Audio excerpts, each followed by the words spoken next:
भारत में अनेक ऐसे गांव हैं जिसमें कुछ न कुछ पौराणिक रहस्य से जुड़े हुए हैं। कुछ इसी तरह का गांव उत्तराखंड में भी है, जिसे भारत का आखिरी गांव कहा जाता है। उत्तराखंड का आखिरी गांव कहा जाता है। यह गांव पवित्र बद्रीनाथ धाम से 4 किलोमीटर की दूरी पर है, जो चीन की सीमा से लगा है। इस गांव का रिश्ता महाभारत काल से भी जुड़ा हुआ है और इसी गांव से होकर पांडव स्वर्ग गए थे, ऐसा माना जाता है। आज हम आपको इस गांव से जुड़े कई रहस्यमय बातें बताएंगे, सो बने रहिए वीडियो के साथ। माना नामक यह गांव करीब 19,000 फीट की ऊंचाई पर स्थित है, जो कि पहाड़ों पर है। कहते हैं कि इस गांव का नाम मणिभद्र देव के नाम पर माना पड़ा था। पौराणिक मान्यताओं के अनुसार यह भारत का एकमात्र ऐसा गांव है जो धरती पर मौजूद चारों धामों में से सबसे पवित्र माना जाता है। इस गांव को श्राप मुक्त और पाप मुक्त भी कहा जाता है। इस गांव से जुड़े एक और मान्यता है कि यहाँ आने वाले हर व्यक्ति की गरीबी दूर हो जाती है।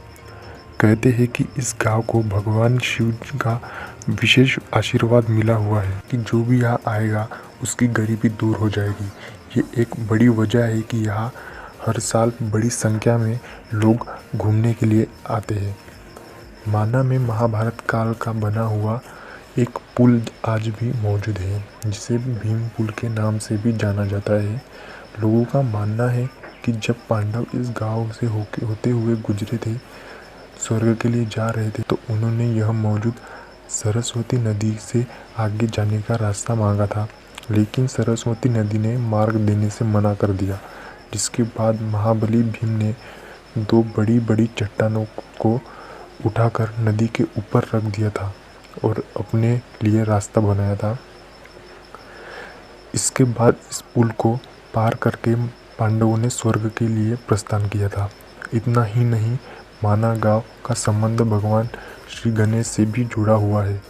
कहते हैं कि महर्षि वेदव्यास ने कहने पर भगवान गणेश जब महाभारत लिख रहे थे, तो उन्हें सरस्वती नदी के बहने की तेज ध्वनि सुनाई दे रही थी।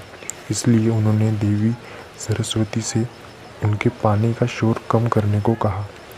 इसके बावजूद भी जब सरस्वती नदी का शोर कम नहीं हुआ, तो भगवान गणेश ने गुस्से में उन्हें श्राप दे दिया कि आज के बाद इसके आगे तुम किसी को भी नहीं दिखोगी।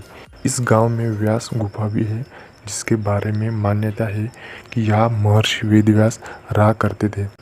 यहीं पर उन्होंने कई वेद और पुराणों की रचना की थी। व्यास गुफा के ऊपरी संरचना को देखकर ऐसा लगता है जैसे ग्रंथ के कई पन्नों को एक के ऊपर एक रखा गया है। इसी वजह से इसे व्यास पोथी भी कहा जाता है। गाइस, वीडियो अच्छी लगी हो तो वीडियो को लाइक ज़रूर कर दीजिएगा और ऐसे ही वीडियो देखने के लिए चैनल को सब्सक्राइब ज़रूर कर दीजिएगा।